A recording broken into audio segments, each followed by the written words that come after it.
한 주간 잘 지내셨습니까? 네, 맞습니다.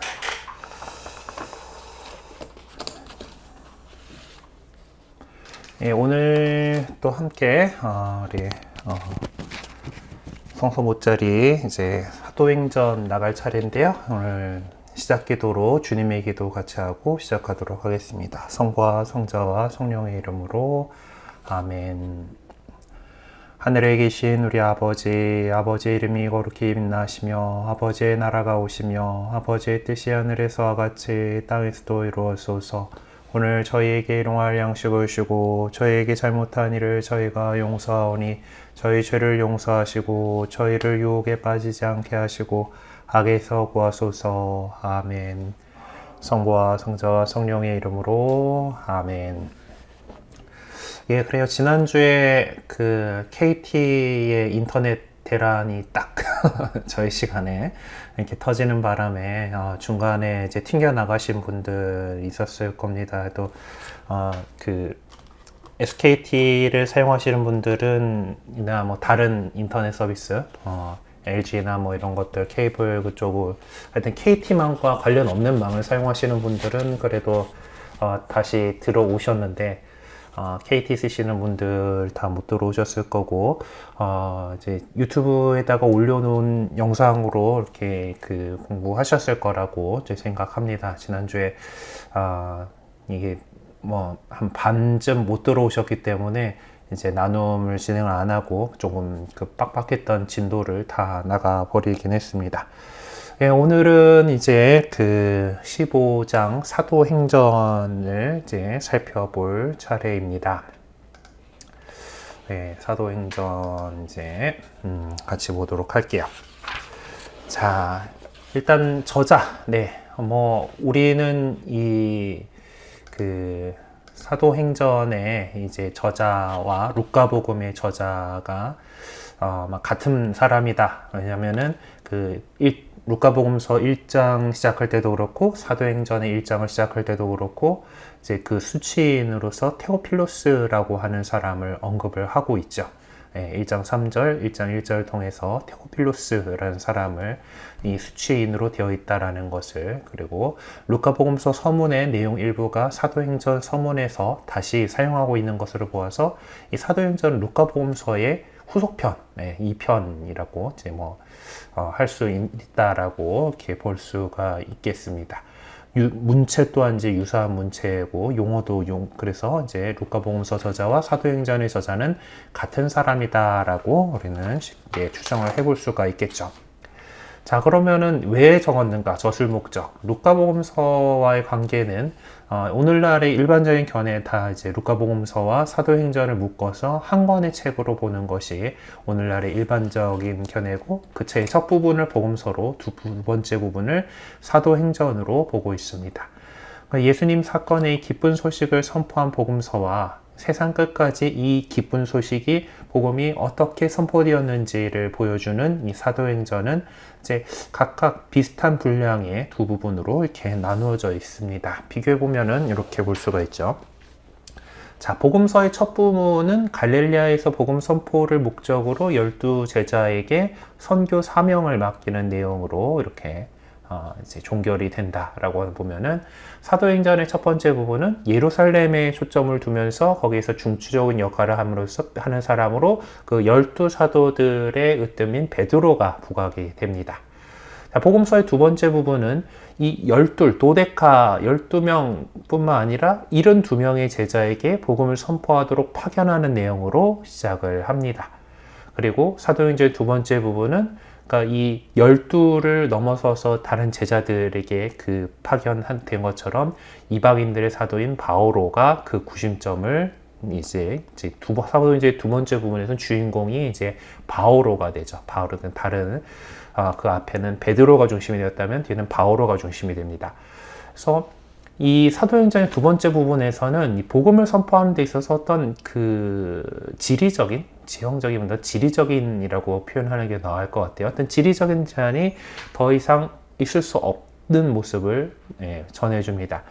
복음은 갈릴레아 지방과 유다 지방, 유대아라고 하는 그 한정된 그 이제 이스라엘 사람들에게 먼저 이제 복음이 선포되어야 한다라고 하는 그런 내용에서 좀 한정된 그런 모습이다라고 한다라면은 그 루카복음사가 뒤에 있는 이제 그 사도행전에서는 그것이 더 그 주변 나라들로 이제 땅끝까지 이제 복음을 전하는 그 사명에 따라서 이 성공적으로 그 당시 사람들이 갖고 있던 그 세계 속에서 복음이 성공적으로 이렇게 선포 확장되어 나가고 있는 그런 모습을 이제 보여주려는 것이죠. 그래서 루카에 의하면 복음 우선은 유다인들에게, 그 다음으로 이방인들에게, 그리고 날이 갈수록 더욱더 이방인들 가운데에서 한가운데에서 선포되어야 한다라는 거예요. 복음이 그렇게 빠른 속도로 광범위한 지역에 선포돼서는 성령께서 역사하셨기 때문이다 라는 것이 저자의 생각입니다. 성령께서 역사하셨다, 일하셨다라는 거예요. 따라서 하느님께서 사람들을 복음으로 이끌어 들이셨다라는 것은 이미 그리스 로마 세계 속에서 이제 그 복음이 폭넓게 뿌리 내릴 수 있도록 이렇게 그쪽 그 세계 안에서 팔레스티나를 중심으로 복음이 이제 확산되었지만은 거기서 계속해서 이방인들 안에서 복음이 폭넓게 뿌리 내릴 것으로 이렇게 계속해서 이어나갈 거다라는 겁니다. 그렇지만은 복음을 선포함에 있어서 언제나 그 멸함없이 따라오는 것은 박해였죠. 네. 그 박해는 그리스도교가 선포되는 초창기에서부터 이제 오늘날까지 변함없이 이어지고 있습니다. 사도들로부터 이어오는 초대교회 안에서도 복음의 첫 번째 확산, 복음의 첫 번째 선교적인 활동은 사실상 박해로부터 시작했습니다. 박해받지 않았었다라면은 더 그 예루살렘에 더 머물러 있었겠죠. 이게 그 주변으로 이렇게 퍼져나가는 게. 스테파노가 순교당했기 때문에 그 헬레니스트들, 그러니까 그 헬레니즘을 알고 있던 그 디아스포라 유다인들이 이렇게 사마리아와 다른 지역으로 피신해 가서 거기서 복음을 선포를 했던 겁니다. 또한 백인 대장인 코르넬리우스의 세례 사건, 사도행전 10장에 나오는데 그것은 교회를 위하여 놀라운 정도로 엄청난 결과를 가져온 거죠. 이방인이 세례를 받았다는 거예요. 이방인이었던 백인 대장이 세례를 받음으로써 복음이 첫 번째로 이방인들에게 선포되었다라는 사실이 공식적으로 확인된 겁니다. 이와 같이 저자는 유다인에게 복음이 선포되고 확산된 것처럼 이방인들에게도 복음 선포 여정이 그렇게 될 것이다 라는 것을 제시해 주고자 한 거죠. 또한 저자는 복음 선포 활동의 근저에는 모든 백성을 복음으로 이끌어가고자 하는 하느님의 뜻과 또한 성령의 역사하심이 함께 자리하고 있다는 점을 분명하게 밝히고 싶었던 것으로 보입니다. 자, 그리고 이 가운데서 바오로를 선택하시고 그 바오를 통해서 복음 선포가 이루어지는 것을 또 볼 수가 있죠. 부활하신 주님께서는 역설적으로 박해자였, 그 새로운 가르침을 없애버리겠다라고 이렇게 하던 그 사울을 오히려 복음 선포자로 선택하셨습니다. 사울은 전혀 생각지 못한 상황에서 전혀 예기치 못한 방식으로 자기가 저항하고 반대하고 급기야 박해까지 했던 그리스도를 만나게 된 것이죠. 이 사울의 극적인 체험은 그가 극적으로 이방인들의 사도가 되어 될 출발점이 되었으니까 정말 그 주님의 오묘하신 섭리를 거부할 수가 없었을 겁니다. 사울은 부활하신 그리스도를 만나기 전까지 그 당시 유다인 사회 안에서 출세할 수 있는 모든 조건을 갖추고 있었습니다. 그렇지만 그것을 그 소중하게 여겼던 것들을 다 포기해야 됐던 거죠. 그리스도와 만났다라는 것으로 인해서 그동안에 자기가 어떤 쌓아왔던 어떤 율법 바리사이로서 율법을 배우고 율법을 아주 충실하게 따르고 그것을 지키려고 했던 그 모든 것에서 포기하고 그리스도를 따르게 됐다라는 거죠. 부활하신 주님을 만난 그때부터 그의 삶은 근본적으로 바뀔 수밖에 없었습니다. 바오로는 먼저 유다인들에게 복음을 전하죠. 하지만 유다인들은 그가 전한 복음을 받아들이지 않았습니다. 결국 바오로는 이방인들을 향해서 발길을 옮기게 되었고 그 이방인들이야말로 자신이 선포하는 구원의 기쁜 소식을 받아들일 것이라는 확신을 갖고 그들을 향해서 나아가게 된 것이죠. 결국 예수님께서 제자들을 세상에 파견하시면서 맡겨주신 사명인 세상 끝까지 복음을 선포하라는 사명이 사도들을 통해서 그리고 마지막으로 바울을 통해서 성취되었습니다. 루카는 사도행전을 집필하면서 새로운 이스라엘의 출현을 기술하고자 했던 것으로 보입니다. 그것이 바로 교회의 초창기의 이야기였고, 유년기라고 하니까 좀 교회의 어떤 시작하던 걸음마하던 그런 때니까 유년기라고 표현을 한 것 같은데, 그 초창기의 모습이고 바울의 행적이라는 형태로 소개된 교회의 확장된 모습이었습니다. 바울이라고 하는 사람을 표면에 부각시켜서 그의 어떤 인간됨이나 그 연대기를 쓰려고 했던 것이 아니고, 그가 교회 안에서, 이 초대교회 안에서 맡은 역할과 그가 행했던 복음 선포의 길을 통해서 어떻게 복음이 세상 끝까지 전해지게 되었는지, 또 예수 그리스도의 부활과 함께 시작된 초대교회가 어떤 모습으로 그리스도께서 선포하라고 명하신 그 복음을 전했고, 그 선포된 복음이 어떻게 사람들에게 받아들였는지를 보여주기 위해서 이 사도행전을 쓴 것이라고 이렇게 보겠습니다. 그러면 이 사도행전은 어떤 역사적인 가치를 갖고 있는가? 이 성경은 역사책이 아니다라는 것은 일단은 갖고 있어야 되죠. 근데 그렇지만은 그 역사를, 그리스도교의 기원에 관한 역사를 나름대로 전해주고 있는 그런 가치는 있습니다. 루카는 사도행전을 쓰면서 어떤 교회의 역사를 기록한다라는 그런 개념보다 어떤 신학적인 관점에 초점을 맞추었습니다. 그러니까 루카는 그리스도교, 이 저자는이죠. 그러니까 저자는 그리스도교 확산은 성령의 역사하심의 결과였다는 사실을 깨닫고 그 점을 중점적으로 부각시켜 주려고 했던 것입니다. 그래서 루카는 구원신학의 역사를 세 단계로 구분을 하고 있는데요. 첫 번째 단계는 이스라엘의 시대, 그러니까 율법과 예언자들의 시대입니다.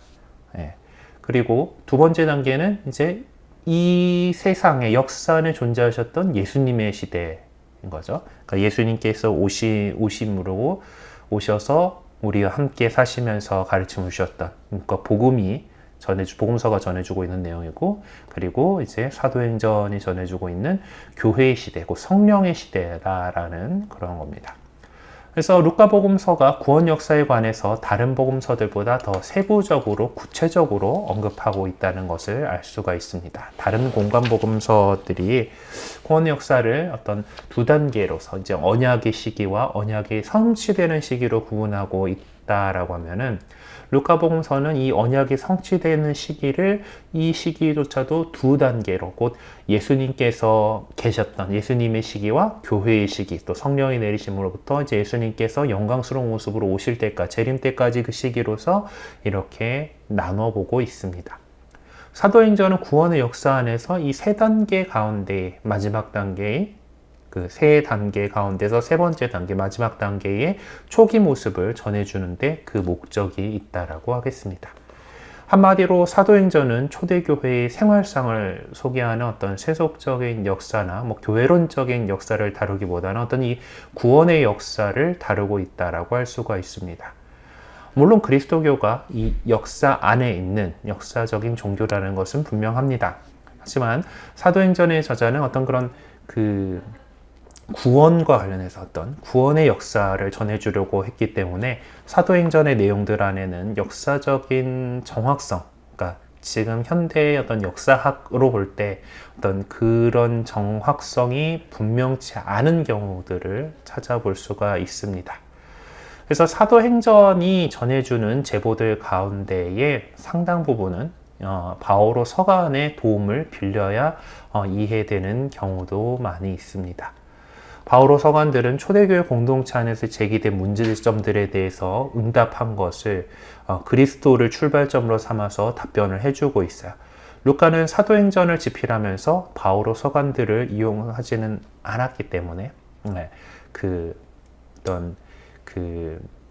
바오로 서간에 나오는 것들을 루카가 직접적으로 인용하거나 그쪽의 소스로 쓰지를 않은 것으로 보여요. 그래서 사도행전의 내용들은 바오로 서간들의 내용들과 이게 좀 비교를 하면서 어떤 역사적인 정확성을 찾아내려고 노력하는 그런 시도들이 계속되고 있죠. 사도행전이 전해주는 제보들의 역사적인 가치는 성경의 외적인 사실에서도 확인이 됩니다. 그러니까 사실 그 시대에 세속 역사가들이 이제 있죠. 그 시대의 역사를 적은 그것이 사도행전의 내용과 일치하고 있다라는 겁니다. 그 시대의 종교적, 정치적, 사회적, 지리적 요건들에 대해서 루카가 입수하여 알고 있던 정보들이 상당히 완벽했다라는 것은 성경 본문을 통해서 충분히 확인해 볼 수가 있어요. 그래서 이런 역사적 가치 측면에서 볼 때 사도행전은 초대교회 역사의 가장 중요한 원천이라고 말할 수가 있겠습니다. 그리고 이 사도신경 안에는 그리스도교 신자들이 형성시킨 구원 신학들이 모두 담겨져 있기 때문에 그 안에서 초기 신앙의 내용들을 찾아볼 수 있기 때문에 또 우리가 사실 뭐 2권이나 그러니까 1권, 2권 이렇게 하면서 이제 살펴보았던 그런 내용들이 많이 담겨 있기 때문에 사도행전은 참 중요한 자료라고 할 수가 있겠죠. 그럼 여기 담겨 있는 신학적인 사상이 어떤 것들이 있는가? 일단은 캐리그마라고 를 살펴봅시다. 자료의 내용을 변형시키지 않고 보존해 나가는 셈족의 어떤 특성에 따라서 루카는 베드로가 한 설교를 원형 그대로 우리에게 전해주는데요. 베드로의 설교 내용은 예루살렘 교회, 모교회로부터 온 자료에 직접적인 근거를 두고 있습니다.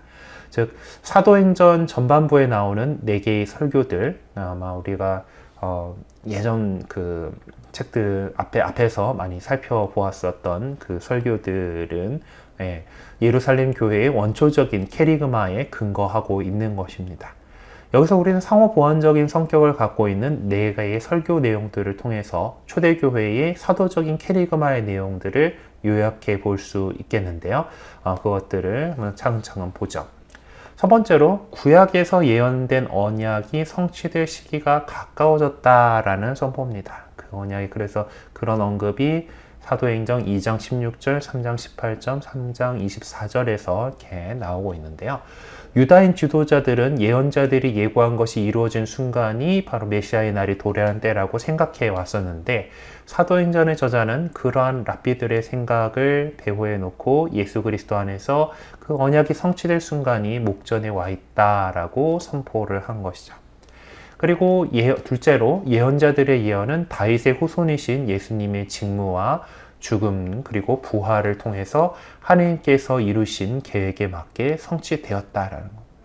그리고 셋째, 예수님께서는 당신의 부활을 통해서 새 이스라엘의 메시아적인 임금님 되셨고 그럼으로써 하나님 오른편에 현양되셨다라는 말이 그 선포고요. 또 넷째로 교회 안에서 역사하시는 성령께서는 그리스도의 권능과 그리스도의 영광의 표징이다라고 하는 캐리그마가 이런 4가지 캐리그마를 또 뒤에 5째가 있구나. 더 많네. 5째. 그리고 그리스도께서 다시 오실 때 메시아 시대가 완성될 것이다. 그리고 예수님이 곧 그리스도라는 것이 중요한 표현이고 예수님이 그리스도이시다. 예수 그리스도. 그분께서 부활하심으로써 메시아 시대를 개막하셨고 그 역사 예수님께서 다시 오심으로써 메시아 시대가 완성될 것이다. 라는 거고. 그리고 6째, 그리스도와 함께 구원이 성취되었음을 선포하는 것이 바로 캐리그마이다. 바로 복음 선포라는 것이 그런 거다라는 거예요. 그래서 이것은 회개로 부르신 거고 용서하는 거고 성령을 베풀어 주시는 거고 구원의 언약으로 끝맺고 있습니다. 이상이 예루살렘에서 선포된 예루살렘 캐리그마이고 초대 공동체가 선포한 복음의 핵심적인 내용입니다. 그리고 그것이 마르코복음서 1장 14절에서 15절의 어떤 축약된 형태로 반복되어 나타나는 거죠. 그리고 중요한 건 또 성령입니다. 루카복음서는 이제 예수님께서 공생활을 하시는 동안 성령께서 늘 그분과 함께 하셨음을 다른 공간복음서에 비해서 훨씬 더 강조해서 지적해 주고 있는 편인데요. 사도행전 역시 이 성령의 복음서라고 불릴 정도로 초대교회 공동체가 전적으로 성령의 역사하심 아래서 생활했다라는 것을 알려주고 있습니다.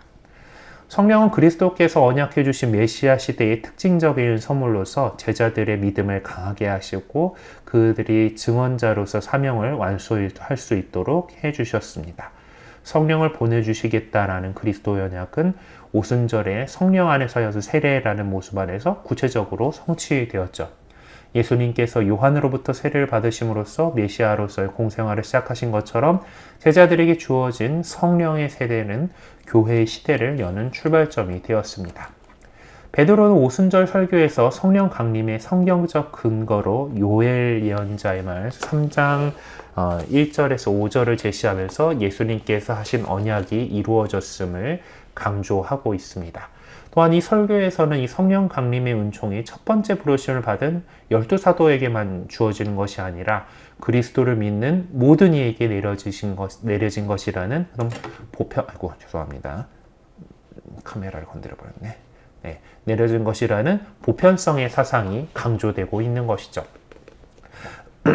사도행전에서는 성령의 역사하심이 매우 다양한 형태로 이루어졌음을 강조해 주고 있어요. 이런 이제 곳들에서 이제 나오는데, 그 본질은 성령께서 초대교회 설교가들과 증언자들에게 힘을 불어넣어 주셨다라는 것.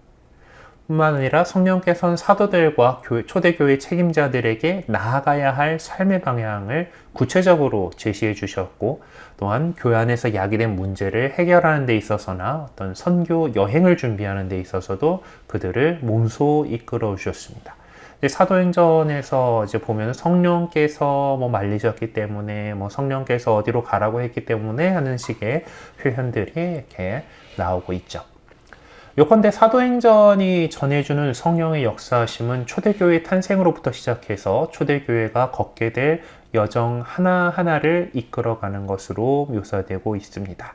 즉 성령께서 교회를 이끌어 가시면서 교회의 책임자들에게 특별히 필요한 은총을 내려주심으로 그것을 그들로 하여금 초대교회 공동체 안에서 복음 선포의 직무를 온전하게 수행할 수 있도록 해주신 것이죠. 이와 같이 성령은 공동체 건설을 위한 교회의 원동력이 되시는 분이시다라고 하는 것을 우리에게 전해주고 있습니다.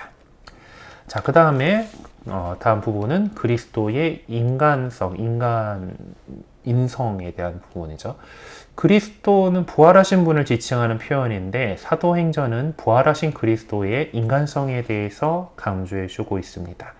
그런데 반해 지상에서 예수님의 육적인 실존에 대해서는 그렇게 중요하게 여기지 않는데, 이것은 초대교회 설교가들 중에 어떤 그 헬레니스트들, 그러니까 이제 헬레니즘 문화권 안에서 자라왔던 사람들의 그것이 이제 이 육적인 실존 그것이 그 중요한 관심사가 아니었다라는 것을 의미합니다. 아마 이제 이들은 정말 참 사람으로 오셨던 예수님과 함께 했던 게 아니죠. 바오로 사도만 해도 그 예수님을 직접 만났다라기보다는 이제 부활하신 예수님을 만나고서 사도로, 이방인들의 사도로 부르심 받은 그런 케이스잖아요. 그러니까 바오로 사도도 이제 헬레니즘 문화가 있는 도시에서 태어난 유다인이었기 때문에 헬레니스트에 해당하는 인물인데, 그런 것들로 볼 때 이제 어떤 인간으로서 예수님 그것이 주된 관심사가 아니었던 것을 또 볼 수가 있습니다. 그렇지만 사도행전은 여전히 예수님이 다윗의 후손으로 나자렛 출신이었다라는 사실을 분명하게 하고 있습니다.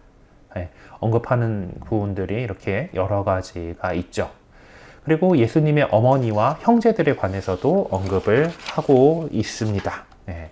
성령 강림의 그 장면 안에서도 사도들과 12사도들과 함께 예수님의 어머니, 그러니까 사모님과 형제들, 그러니까 사촌들로 보이는 주변 사람들에 대한 언급이 있어요.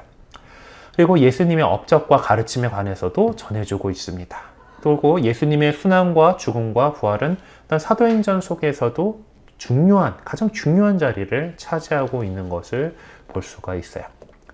초대교회 공동체 안에서 사도들은 증언자로서 가장 중요한 자리를 차지하고 있었는데, 이는 그들이 부활하신 주님을 만났기 때문만이 아니라 그리스도의 지상적인 실존을 함께 나눴고 그분의 삶의 여정에 함께 했기 때문입니다. 사도들이 중요한 것은 그 공생활 기간 동안 예수님 곁에서 가장 가까이에서 그 말씀을 듣고 그걸 배우고 그거를 기억하고 있는 것을 나눠줄 수 있는 사람이기 때문에 증언자로서 가장 중요한 자리를 이렇게 차지하고 있는 거죠.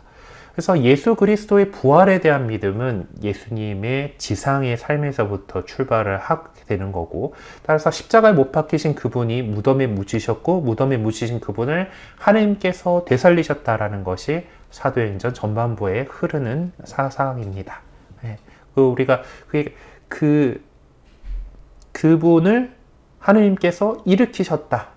네. 그게 이 제자들이 전한 핵심 메시지였다라는 것은 우리가 1권, 2권 이렇게 앞쪽에서 다뤘던 바 있는 부분입니다. 네. 그리고 그분은 부활하신 후에 제자들에게 나타나셔서 다시 어떤 지상의 삶을 살아가시며 제자들의 믿음을 새롭게 해주신 바 있죠. 그래서 그리스도교 믿음은 갈릴리아에서 생활하시고 예루살렘에서 운명하신 역사적인 인물로서 예수님과 부활하신 분으로서 당신 자신을 드러내 보여주신 부활의 그리스도가 같은 분이심을 고백하고 있는 것입니다. 그러니까 그 살았던 예수님께서 그리스도이시다라는, 초대교회가 예수 그리스도께 대한 믿음을 고백한 것은 고백한 첫 번째 내용은 바로 나자렛 예수님과 부활하신 그리스도께서 같은 분이시다라는 것을 받아들이는 것이죠. 근데 사실 유다인들의 메시아 상은 어떤 민족 해방의 정치적인 메시아였죠. 다윗 왕조의 어떤 다윗의 왕권을 다시 일으켜 세울 사람으로서의 메시아를 고대하고 있었기 때문에 그 유다인들에게서는 치욕적인 최후, 십자가에 못 박혀 그렇게 고통스럽게 죽어가야 했던 그 치욕적인 최후를 맞은 예수님을 받아들일 수가 없었습니다.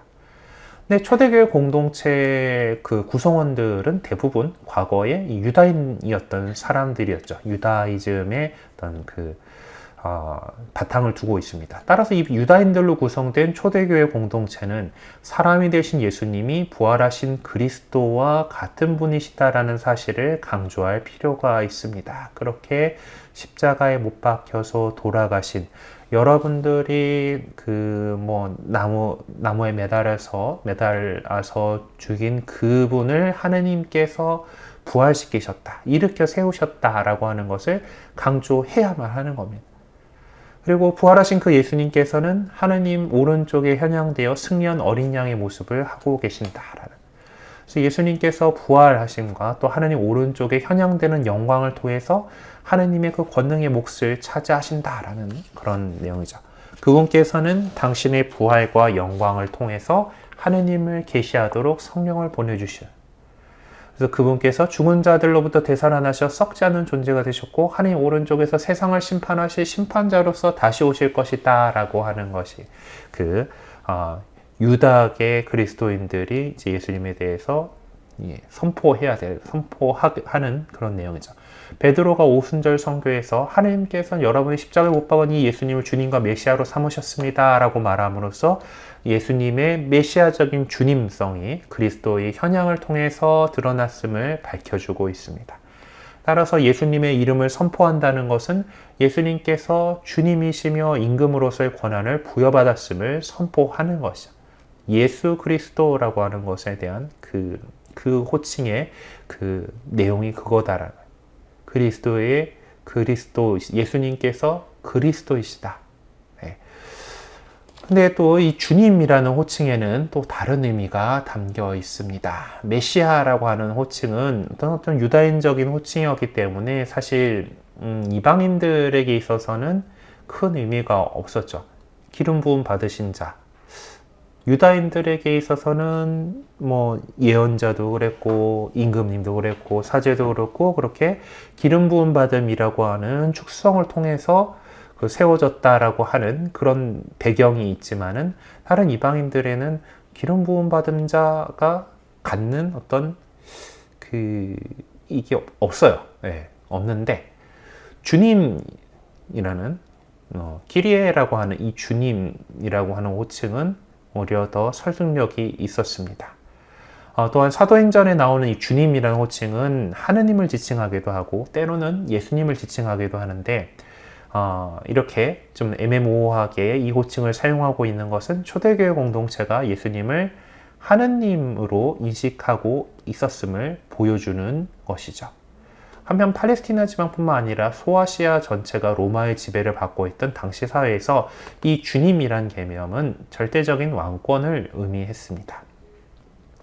사실 우리 왜 자비송 있잖아요. 주님 자비를 베푸소서라고 하는 그 기리에 엘레이손이라고 하는 환호가 단지 이제 하느님께 원래 드리던 그런 거라기보다는 어떤 이 개선하고 돌아오는 황제에게 연호하던 그것에서 유래한 로마 사람들이 그리스 그쪽 사람들이 어떤 개선하는 장군이나 황제에게 이렇게 기리 엘레이손 이렇게 하고 환호했던 것에서 이제 지금 그것이 그 개념 자체가 하느님, 주님, 예수님으로 이제 그리스도교가 계속 왔기 때문에 근데 그런 연유로 인해서 이 헬레니즘 사회, 그러니까 그러니까 그레코 로마의 그리스 로마의 사람들에게 있어서 이 주님이라고 하는 표현은 이 절대적인 왕권을 의미하는 것으로 이제 받아들일 수 있었죠. 그러니까 메시아라고 하는 표현보다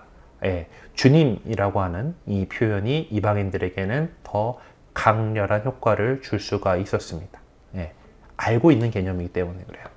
사도행전에서 특징적으로 나타난 이 호칭에 대한 문제는 구약에서 유래합니다. 그래서 구약의 이스라엘 백성은 야훼 하나님의 이름에 자신들의 기원이 있다라고 인식을 하고 있는데 마찬가지로 이제 그리스도교 백성 역시 예수님의 이름에 자신의 뿌리가 있다라는 것을 인식하고 그 이름에서만 구원을 찾을 수 있다라고 여기고 있었습니다. 그래서 그들은 예수님의 이름을 전했고 그 이름으로 행동을 했고 또 그 이름 때문에 고난을, 박해를 받게 되었던 거죠.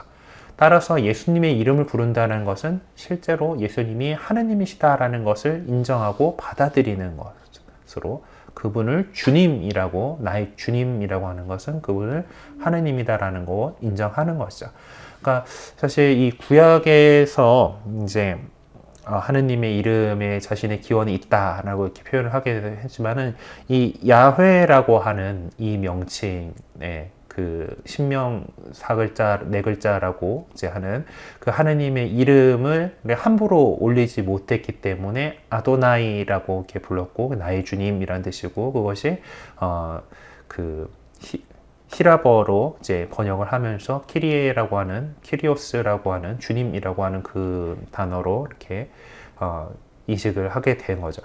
그런 것처럼 이제 주님이라고 부른다라는 거는 하느님이시다라고 이제 그 유대교의 어떤 배경을 갖고 있는 사람들에게 있어서는 인식이 되는 거죠. 그래서 예수님이 하느님이시라는 것을 인정하고 또 받아들이는 그런 부분이 되겠습니다. 너무 빨리 나갔나? 지금 시작한 지 35분이 됐는데 총괄적 연구는 잠시 휴식하고 이제 이어서 나가도록 할게요. 그러면 10분간 좀 쉬었다가 오시는 걸로 이렇게 하도록 하겠습니다. 혹시 봉사자님들 그 공지하실 거가 있으신가요?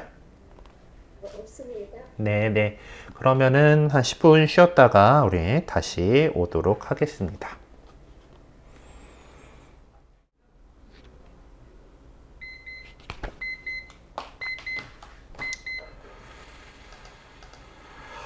네, 이제 시간이 다 됐으니까 이제 총괄적 연구로 들어가 보도록 하겠습니다.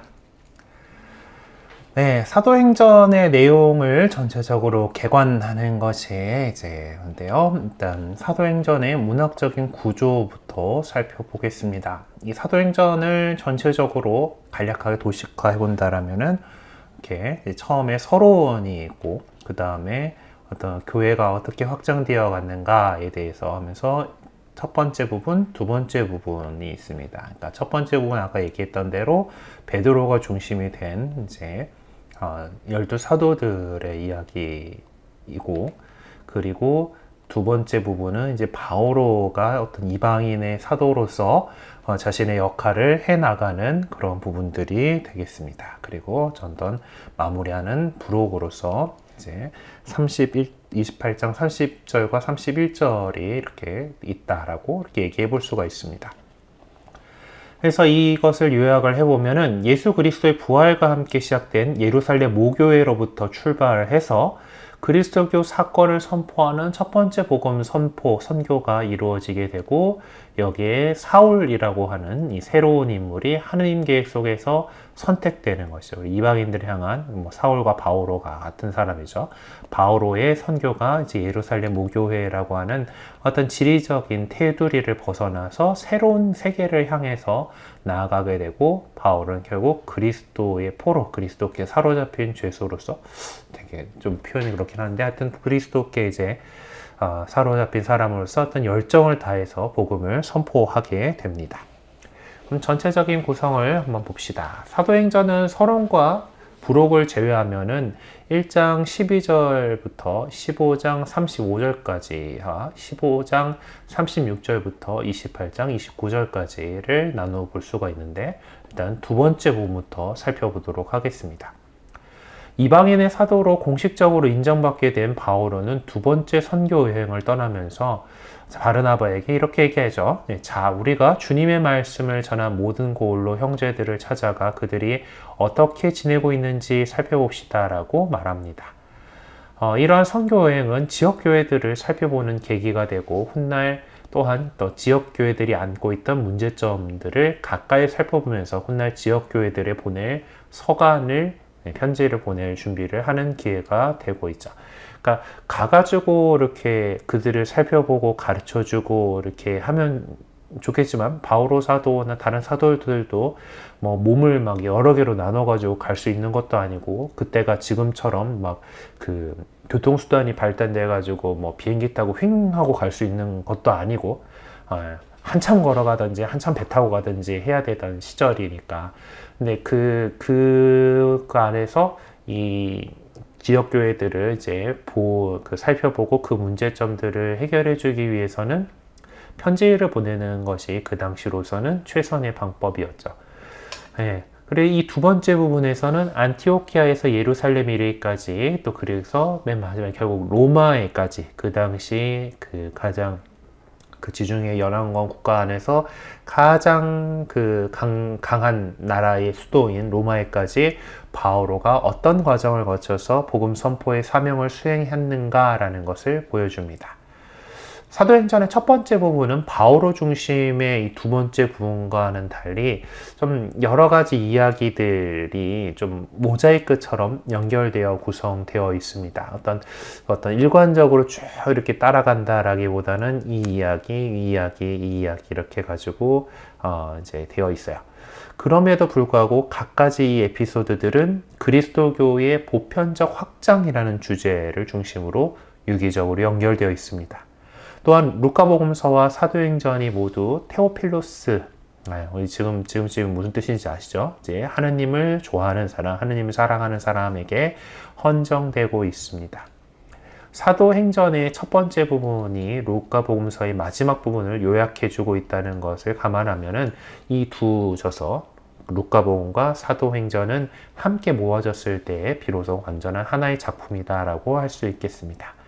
그러면은 이 첫 번째 부분, 예루살렘 교회의 첫 번째 부분에서 가장 앞쪽에 있는 예루살렘 교회에 대해서 한번 보죠. 예수님께서 승천하신 후에 새로이 마티아를 뽑아요. 도데카, 이 12에 조금 처음에는 그 집착하는 모습을 보이죠. 이스라엘의 12지파를 이어받는 새로운 하느님 백성이기 때문에 12를 좀 하기 위해서 이제 그 빈 자리, 이제 유다 이스카리옷이 이렇게 내버리고 간 그 자리에 새로이 마티아를 뽑습니다. 그래서 12사도는 이제 오순절에 성령으로 가득 차 근본적으로 새로운 인간으로 변모됩니다. 이 오순절에 있었던 성령 강림은 그리스도교의 탄생을 예고하는 성령 강림은 그냥 그리스도교의 탄생으로 보통 보는 것이 아닌가. 어쨌든 그 성령께서 오신 것으로 그리스도교의 탄생을 이제 선포하는 순간이 되죠. 드러내 보였다라고 보는, 교회가 오히려 드러난 것으로 얘기하는 게 나을 것 같은데. 하여튼 뒤이어서 베드로의 오순절 설교가 나오는데, 이것은 성경의 말씀들이 어떻게 예수님 안에서 성취되었는가를 보여주는 내용으로 되어 있습니다. 여기서 성경이라고 하는 것은 당연히 구약 성경을 얘기하는 거죠. 구약이었던 그 말씀들이 어떻게 예수님 안에 성취되었는가를 이렇게 설명을 하고 있어요.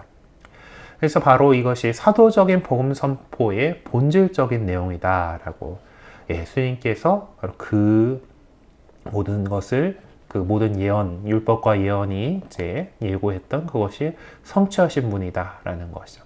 그래서 베드로의 오순절 설교를 들은 사람들 가운데에서 첫 번째로 회개한 사람들이 세례를 받게 됩니다. 저희가 어떻게 해야 되겠습니까? 예수 그리스도를 믿고 세례를 받으시오라고 이렇게 얘기를 하죠. 그리고 공동체에 이제 구원받을 사람들을 더 늘려주셨다라는 얘기들 우리가 이미 공부한 바 있습니다. 제자단의 대표인 베드로는 오순절 설교를 통해 구약 성경에서부터 계속 전해져 왔던 내용들이 어떻게 예수 그리스도 안에서 성취되었는가를 보여주고 있는데 그것이 바로 사도적인 캐리그마입니다. 여기서 한 가지 놀라운 사실은 다른 11제자는 말할 것도 없고 베드로조차도 부활이 있기 전까지 사실 성령이 임하시기 전까지는 이 모든 것을 하나도 깨닫지 못하고 있었다라는 점입니다. 3년 동안 그렇게 스승님하고 같이 이렇게 살아왔었는데 그 날들이 어떤 의미를 그러니까 그것들이 갖고 있는 의미를 제대로 깨닫지 못했던 거죠. 이게 뭐 여기 우리 책의 표현대로 무미건조했고 아무런 의미도 없었던 걸 좀 너무 세게 얘기하는 것 같기는 한데 아무튼 그것을 그 모든 의미를 제대로 깨닫지 못하고 있었는데 성령의 강림을 통해서 이들은 새로 태어나게 되고 그리고 극적으로 변화하고 담대하게 그 복음을 선포하기 시작하던 그 성령을 통해서만 이들은 예수님과 함께 했던 그 지난날의 삶, 공생활하던 그 스승이신 예수님의 모습을 다시금 떠올리고 생각하기 시작했던 것입니다. 성령께서 오셔가지고 이렇게 변하게 해주셨어요. 그러니까 사실 그 오순절 설교, 이 베드로의 오순절 설교의 내용을 보면은 아무리 이제 그 베드로가 뭐 3년을 예수님 곁에서 이렇게 따라다니면서 배웠다 한더라도 이게 그렇게 이 얘기를 과연 어부 출신의 이 그 상당히 보면은 때때로 이제 그 욱할 때도 있고 뭐 이제 이랬던 어떤 사실 제대로 어떤 그 성경이라던가 율법이라던가를 확실히 뭐 어려서부터 그냥 자연스럽게 이제 배워왔던 것들이라면 할 말 없지만 이렇게 논리정연하게 그 모든 구약의 그 말씀들을 인용해 가면서 이렇게 한다라는 거는 인간의 힘으로는 좀 불가능한 부분이잖아요. 예. 근데 그것을 이렇게 할 수 있었던 것이 바로 또 성령을 통해서 변화된 후에 그것이 가능했다라는 것입니다. 자, 이제 그 두 번째 부분, 이제 이렇게 성령의 내려오심으로 인해서, 아까 여기 나왔던 이 예루살렘 교회 이야기에 이제 조금 이제 뒷부분인데, 이제 사도들이 또 그 기적을 일으키고 가르치고 또 거기에 이제 성전에서 막 이제 모여서 기도하고 이제 기적도 일으키고 막 그래요. 그래서 그 백성들에게 호감을 얻어서 이제 그리스도교 신흥 이제 그리스도 공동체에 이제 사람들이 이렇게 가게 됩니다. 그러면은 기존 유다인들의 기득권을 갖고 있었던 이 의회와 이제 반응을 하게 되겠죠. 당연히 거기에 대해서 이제 그 유다인 종교 지도자들의 어떤 대응 그리고 또 초대교회 공동체의 어떤 공동체적인 삶에 대한 내용들을 전하고 있습니다.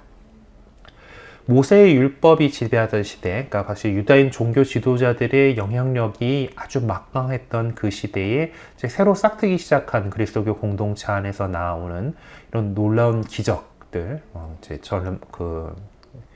제가 당신께 해줄 수 있는 거는 예수 그리스도 이름을 명합니다. 일어서십시오 하니까 이제 늘 앉아서 구걸하던 사람이 벌떡벌떡 일어나고 막 이런 기적들 또 자기 가진 것들 이렇게 내놓고 이렇게 하는데도 아무도 뭐 부족함 없이 이렇게 살아가는 그런 모습들, 이제 그런 것들로 통해서 이미 그 기득권을 갖고 있던 이 유다인 종교 지도자들 입장에서는 위기의식을 갖지 않을 수가 없었던 겁니다. 그래서 그 결과 초대교회 공동체는 유다인들로부터 거센 저항에 직면을 하게 되는 거죠. 하지만 언제나 뭐 격렬한 저항 속에서도 그리스도교 공동체가 믿음의 공동체로서의 삶을 지속해 나갈 수 있는 것은 그 교회, 그 공동체가 성령을 받아서 성령으로 가득 찬 12제자들이 선포한 복음을 믿고 그리스도를 중심으로 형성된 살아있는 공동체를 이뤘기 때문에 그들이 그 박해 속에서도 살아나갈 수가 있었습니다. 초대교회 공동체는 참으로 아름다운 삶을 살아가고 있었습니다. 네, 이런 어떤 의미에서 우리 지금 오늘날의 그리스도인들에게 우리가 어떻게 살아야 할지를 요약해 주는 것이라고 할 수 있겠죠. 초대교회 신자들은 자신들이 가진 것을 나누는 것으로만 만족했던 것이 아니라 모든 것을 주시는 하느님께 한마음으로 찬양과 찬미를 드렸습니다. 공동 소유는 어느 누구의 강요에 의해서가 아니라 부활하신 그리스도에 대한 믿음 안에서 모든 인간은 하나님 앞에 동등하다는 개념을 바탕으로 자발적으로 이루어진 행위였죠. 그래서 그들은 자신들이 소유하고 있는 것이 결코 자기들만의 것이 아니라는 생각을 갖고 있었던 것입니다. 여기서 우리 자본주의 사고에 빠져 있는 우리가 생각해야 될 것이 있습니다. 네, 우리 교회는 늘 사유재산에 대해서 그것이 당연하다라고 이야기를 하면서도 그 재산이 단지 나 자신만을 아니면 그 자신만을 위해서 사용되는 것이 아니라 어떤 공공재로서 이 세상에 내가 갖고 있는 재산을 통해서 기여해야 한다라는 그 개념을 갖고 있어요. 그러니까 내가 재산을 가지고 관리하는 것은 1차적으로 나에게 관련 있는 사람들, 내 가족들, 그리고 또한 내가 어떤 그 회사라던가 뭐 사업체를 경영하고 있다라던가 그러면 내 밑에 딸려 있는 그 사람들, 그래서 내가 책임져야 될 사람들과 그리고 내가 책임져야 될 사람들은 단순히 그냥 그것이 아니라 더 이 사회 전체를 다 아우를 수 있어야 한다는, 기본적으로 내가 이 재산을 관리하고 있는 것은 나만을 위해서 써야 되는 것이 아니다. 그러니까 나만을 위해서 쓰는 것이 아니라 사람들을 함께 잘 살아나갈 수 있는 그런 것으로 만들기 위해서 써야 된다라는 개념을 갖고 있어요. 네. 그러니까 정말 우리가 초대교회의 사도행전이 전해주는 것처럼 모든 것을 사도들 앞에 교회에 내놓고 그 모든 것을 내놓고 그것을 저마다 필요한 대로라는 이상적인 그런 것은 쉽게 되지 않습니다. 그것을 어느 정도 구현하고 있는 것이 수도생활이라고 하는 삶의 형태이지만은 모든 사람들이 그렇게 할 수는 없어요.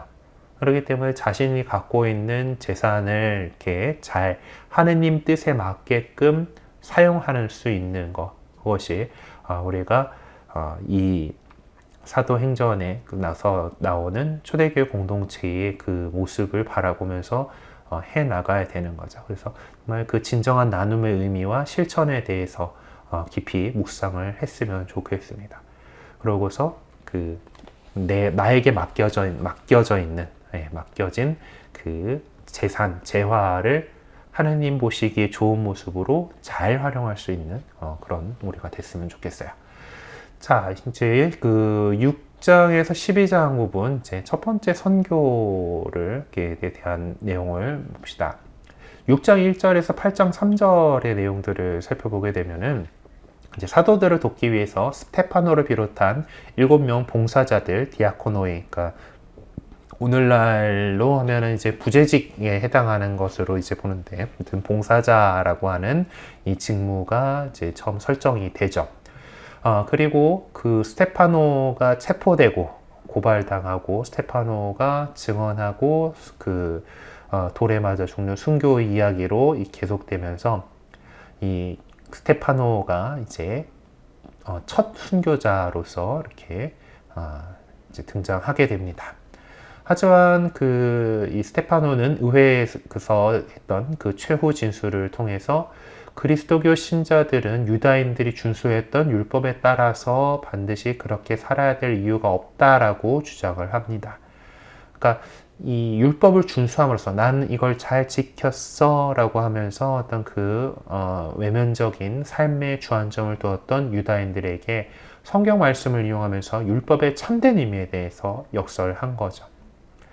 또 이렇게 스테파노가 순교하면서 헬레니스트들이 박해를 피해서 여기저기로 흩어지게 되지만은 그들이 박해를 피해서 갔던 그곳에서 이 복음을 선포함으로써 이제 그들은 첫 번째 그리스도교 선교사가 됩니다. 그리고 거기서 이제 안티오키아에서 이제 처음으로 그리스도인이라고 불렸다라는 내용도 나오죠. 네. 그래서 8장 4절에서 40절의 내용들 보면 스테파노의 순교와 함께 흩어질 수밖에 없었던 이 헬레니스트들이 첫 번째 복음 선포의 선교사가 되고, 그리고 필리포스라는 인물이 이제 등장하면서 사마리아 지역을 복음화하고 이제 그 에티오피아 내시를 회개시키는 그런 이야기가 전해지죠.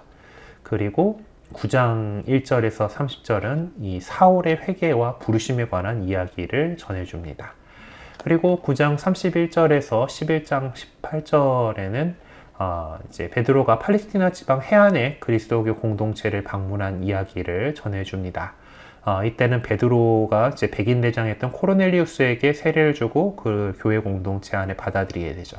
코르넬리우스가 이제 그러니까 전혀 어떤 유다인들하고 관련이 없었던, 그러니까 앞에 나왔던 헬레니스트라고 하는 사람들은 유다인 교포들인 거잖아요. 그러니까 헬레니즘 세계의 다른 나라에 가서 살고 있던 유다인들이었어요. 사실 어떤 이제 유다 본토에서 살고, 본토라고 하면 팔레스티나 지역, 그러니까 유대아 지역에서 살고 있었던 그거는 아니지만은 헬레니즘 문화에 살고 있지만 나름대로 유다인으로서 이제 어떤 정체성을 가지고 해당해서 성경에 대해서 공부도 하고 이제 그런 교육을 받았던 그런 사람들이지만은 이 백인 대장 코르넬리우스의 세례라고 하는 것은, 이 코르넬리우스는 전혀 그런 배경이 없는 거잖아요. 예. 로마 군인으로서 백인 대장이면 백인의 대장인 거니까 100명을 다루는 그 군인으로서 있었던 사람이고, 그가 이제 세례를 받고 하느님의 예수 그리스도에 대해서 알고 그를 이제 교회 공동체 안에 받아들이게 되는 거예요. 네. 그와 모든 가족이 이제 구원을 받게 되는 그런 이야기가 나옵니다.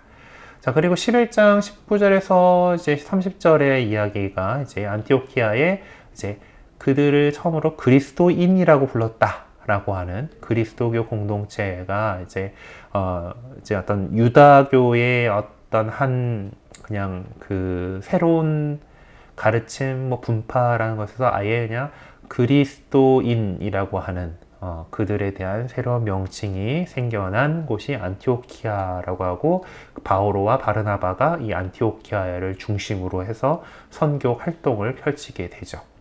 그리고 12장에서 예루살렘 공동체는 이제 헤로데 아그리파스 임금에 의해서 박해를 받게 됩니다. 그래서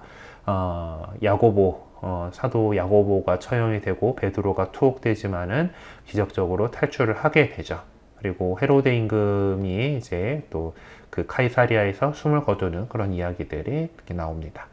그래서 이 6장에서 12장은 여러 에피소드들로 구성이 되어 있어요. 그래서 이거 다 무슨 그거지만은 싶지만은 어떤 에피소드는 이 복음이 어떻게 확장되어 갔는가, 복음 말씀이 확장되어 가는다라고 하는 이 핵심적인 주제를 중심으로 연결되어 있습니다.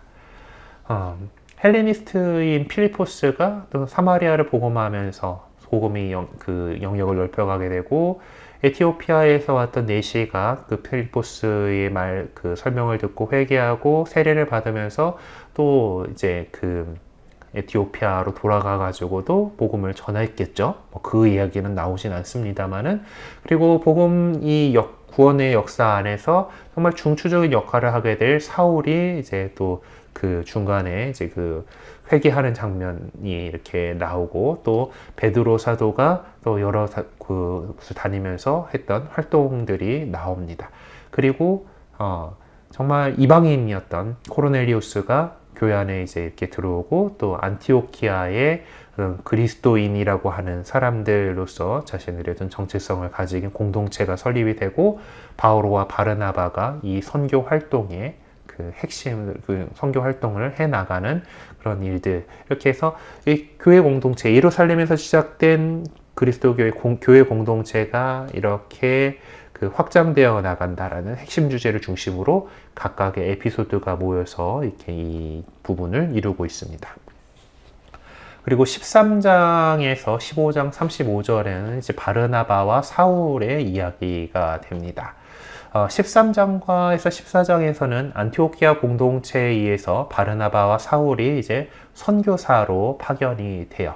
그래서 키프로스를 필두로 해서 소아시아 지방에 점점 이제 복음화가 되어 갑니다. 그리고 15장 1절에서 35절에서 되게 중요한 이야기가 나오는데, 유다인들에게는 율법을 지키는 것이 거룩함으로 가는 첫 번째 지름길이 가장 이제 중요한 일이에요. 근데 이제 예루살렘 모인 사도들이 이제 회개한 이방인들, 그러니까 이방인이었는데 그리스도교 신자가 된 사람들에게 율법을 지키도록 해야 되는가 말아야 되는가?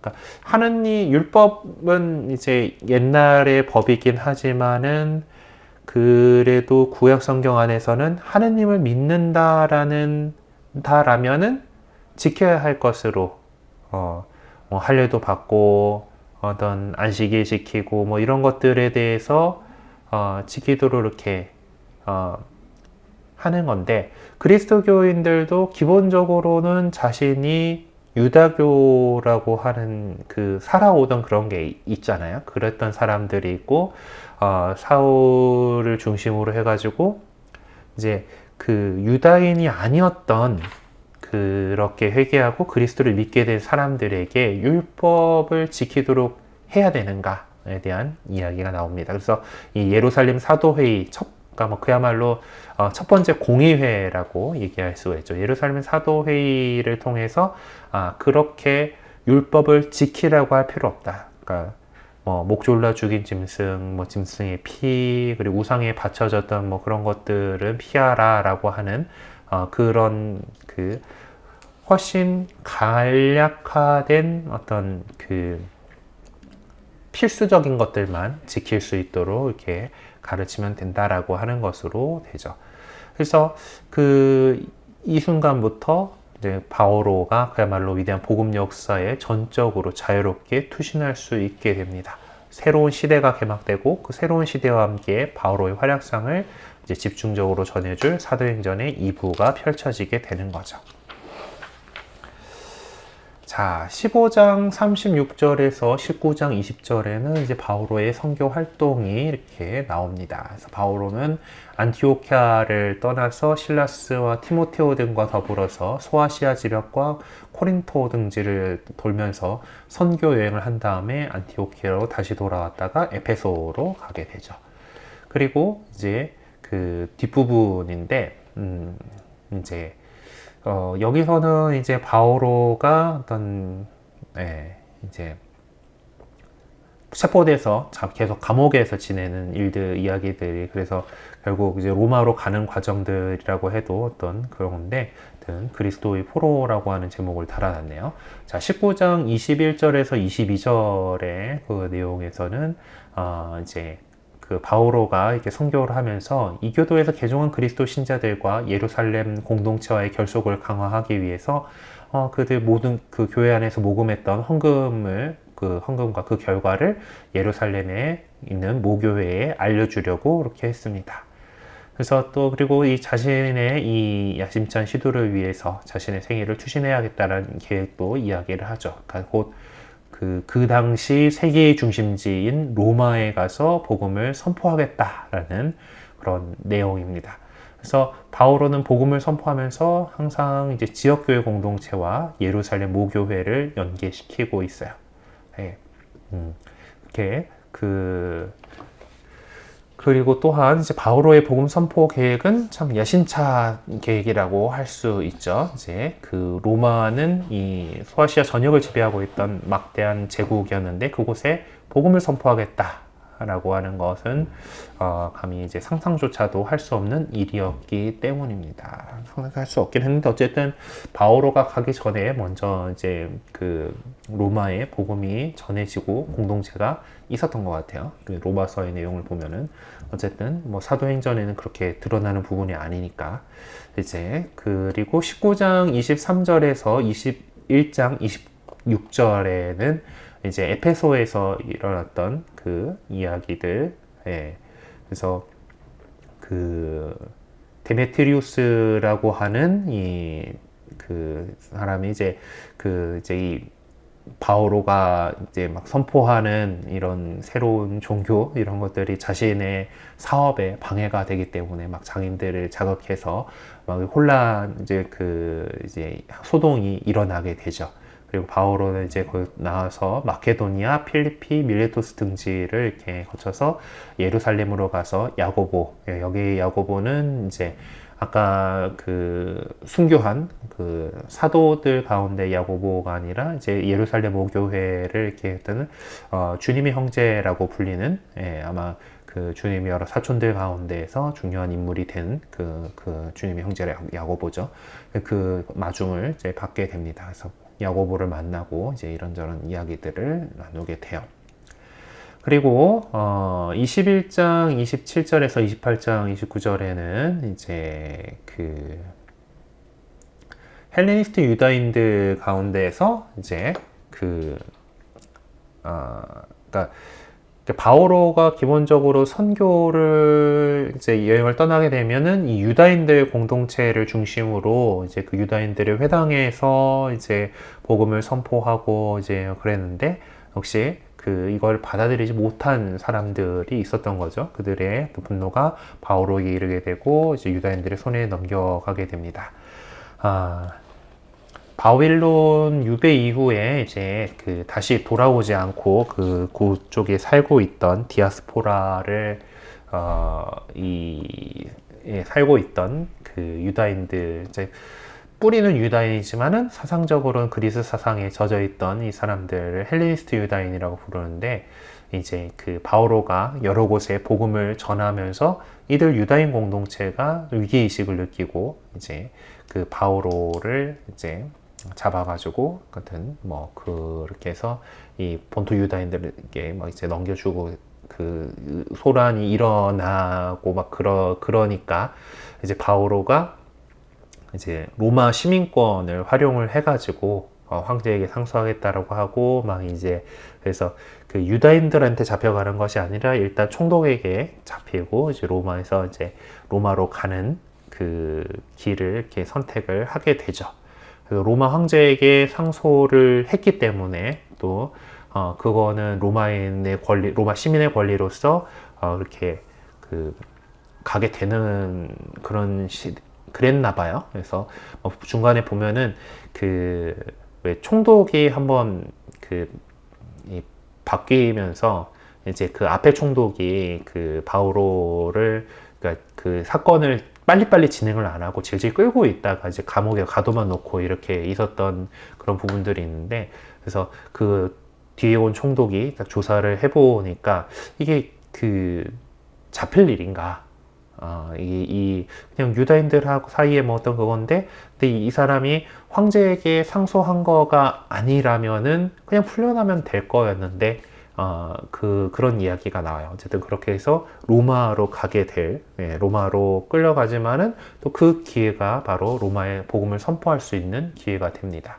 그래서 마지막 부분으로 28장 30절에서 31절인데, 하여튼 우여곡절 끝에 이제 로마로 가죠. 그렇지만은 그 로마에서 그러니까 아까 제가 잠깐 말씀드린 것처럼 딱히 어떤 그 로마법에 의해서 처벌받아야 될 만한 뭐 그런 일은 아니었기 때문에 그 이제 황제에게 그 상소를 한 것 때문에 그 가기는 했지만은 그렇게 막 그 감옥에서 막 지내는 것이 아니라 좀 약간 가택연금 정도의 그 수준에서 이렇게 사람들도 만나고 막 이렇게 하는 그런 모습으로 묘사가 됩니다.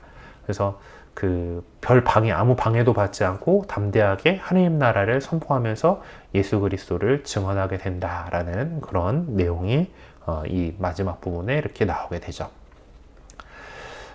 참, 이 내용들도 파란만장한 바오로 사도의 이야기가 이렇게 전해지는데, 네, 이 성경 이제 읽는 것들 우리가 성경 읽을 때 재밌게 읽을 수 있는 부분이 또 사도행전이죠. 네, 아주 드라마틱한 이야기들이 나오면서 성경을 읽을 때 이제 좀 그 복음서들을 읽고 그 다음에 접근할 만한 게 사도행전이라고 할 수가 있겠습니다. 그러니까 공가복음서들 이렇게 읽고 그리고 사도행전 읽고 그리고 그 바오로 서간들, 뭐 사도 서간들 이런 것들 계속 살펴보고 이제 그 신약부터 좀 먼저 읽어 나가는 편이 앞에서부터 차근차근도 또 방법이긴 하지만은 좀그 초반에 질리지 않을 수 있는 중요한 부분이거든요.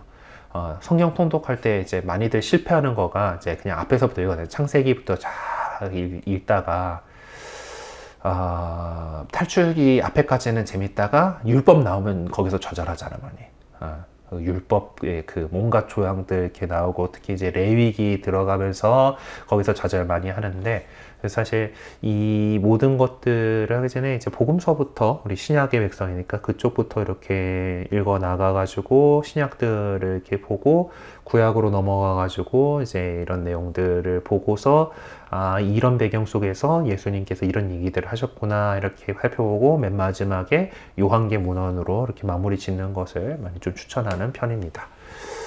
네, 하여튼 이 사도행전에서 바오로의 삶을 통해서 우리에게 참 많은 것들을 주시는데 이 그 바오로의 삶이 우리에게 주는 교훈이라고 한다면은 정말 모든 일을 구원하시고자 하는 하느님의 보편적인 뜻이 이 성령의 역사하심 안에서 구체적으로 실현돼 가는 데 있어서 어떤 것도 어느 것도 막을 수가 없다라는 것을 그 길을 막을 수 없다라는 것을 우리에게 보여주는 것 같아요. 물론 그것을 실현하는 과정에서 바오로가 겪는 또 교회가 겪는 여러 가지 고통들, 어려움들이 있어요. 되게 많은 고생들을 하죠. 바오로가 이렇게 뭐 감옥에 갇히는 것도 그렇고 막 중간에 난파돼가지고 어떻게 뭐 이런 이야기들, 많은 고생들을 이렇게 합니다. 서간에서도 보면은 우리 바오로 사도의 생애에 대해서 살펴볼 때 봤던 것처럼 뭐 몇 번 난파당하고 몇 번 뭐 죽을 고비를 넘기고 뭐 이런 것들이 이제 나오고 있는데 이제 그런 고통들이 있지만은 그래도 이 복음은 계속해서 확장되어 나갈 거고 그리고 그것에는 어떤 아무리 그것을 뭔가 막아보려고 하는 세력들이 있다 하더라도 막을 수 없다라는 것을 우리는 사도행전을 통해서 또 그리고 우리 교회의 역사를 통해서 알 수가 있습니다. 바오로를 선택하시고 또 그를 통해서 이 복음이 확장되어 갈 수 있게 하신 주님의 역사하심 안에서 우리는 그 같은 사실을 확인해 볼 수가 있어요. 하나님께서는 어떤 과정을 통해서라도 당신의 뜻을 이루신다라는 거예요. 그래서 그것을 깨닫느냐 깨닫지 못하느냐는 사실 전적으로 우리의 믿음에 달려있다라고 할 수가 있겠습니다. 사실 예수님의 어떤 전생애가 어떤 인간 사회의 격렬한 반대에 부딪혀 실패한 것처럼 보였지만은 그 실패한 것처럼 보였던 그 순간, 십자가에 매달려 가지고 있던 그 순간이 모든 이의 구원을 바라신 하느님의 뜻이 이루어진 순간이었죠. 그런 하느님의 뜻이 이렇게 값비싼 대가를 치르고 예수 그리스도 안에서 성취된 것처럼 이 복음은 인간적인 시련과 고통으로 점철된 바오로의 삶을 통해서 온 세상에 울려 퍼지게 되었습니다. 그래서 이 땅끝 예, 땅끝까지라고 지금 그 거의 이제 이스라엘에서 바라볼 때 정말 땅끝이라고 할 수 있는 우리까지 복음을 받아들이게 되고 이렇게 하느님 백성으로서 이렇게 살아가고 있다라는 것을 우리가 볼 수가 있겠죠. 네, 그래요. 오늘은 진도표에서 그래도 그나마 좀 양이 작은 편이어가지고 이 정도로 마칠 수가 있었습니다. 이제부터 나눔하도록 소회실에 배정해 드릴 텐데요.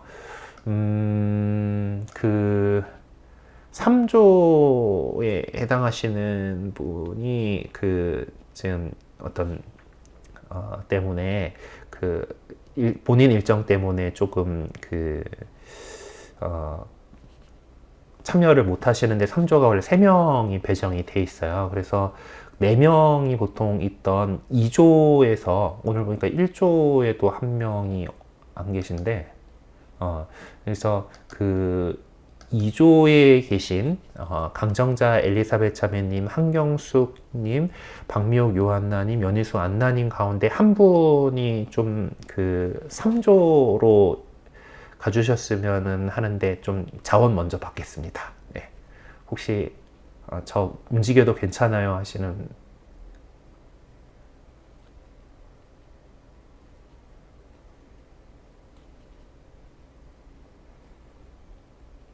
계속 3조만 둘이 있다 보니까 별로 얘기를 못하고 빨리 나오시더라고요. 그래서 혹시 좀 연희수 아나자매님, 네, 고맙습니다. 네, 그러면은 이동을 3조로 해가지고 오늘 하도록 하겠습니다. 이 말씀 나누기 보니까 오늘 넷째 주, 예, 5자리 넷째 주 사도행전 이 부분, 여기 있는 두 이야기들 같이 나누시면은 딱 좋겠다 싶어요. 네, 그러면은 회의실 이제 열겠습니다. 열기 전에 우리 마침 기도, 강의 마침 기도로, 네, 12시 다 돼가니까, 네, 3종 기도 같이 하고 끝내도록 하겠습니다. 성부와 성자와 성령의 이름으로 아멘. 주님의 천사가 마리아께 아뢰니 성령으로 잉태하셨나이다. 은총이 가득하신 마리아님 기뻐하소서. 주님께서 함께 계시니 여인 중에 복되시며 태중의 아들 예수님 또한 복되시나이다. 천주의 성모 마리아님 이제와 저희 죽을 때 저희 죄인을 위하여 빌어소서. 아멘. 주님의 종이오니 그대로 제게 이루어지소서. 은총이 가득하신 마리아님 기뻐하소서. 주님께서 함께 계시니 여인 중에 복되시며 태중의 아들 예수님 또한 복되시나이다. 천주의 성모 마리아님 이제와 저희 죽을 때 저희 죄인을 위하여 빌어소서. 아멘. 이의 말씀이 사람이 되시어 저희 가운데 계시나이다. 은총이 가득하신 마리아님 기뻐하소서. 주님께서 함께 계시니 여인 중에 복되시며 태중의 아들 예수님 또한 복되시나이다. 천주의 성모 마리아님 이제와 저희 죽을 때 저희 죄인을 위하여 빌어소서. 아멘. 천주의 성모님 저희를 위하여 빌어주시어 그리스도께서 약속하신 영원한 생명을 얻게 하소서. 기도합시다. 하느님 천사의 아뢰므로 성자께서 사람이 되심을 알았으니 성자의 순환과 십자가로 부활의 영광에 이르는 종을 저희에게 내려주소서. 우리 주 그리스도를 통하여 비나이다. 아멘. 성부와 성자와 성령의 이름으로 아멘. 네, 그러면은 강의 들으시느라 수고하셨고요. 함께 좋은 나눔 시간 되시기 바랍니다. 어딨냐? 열기.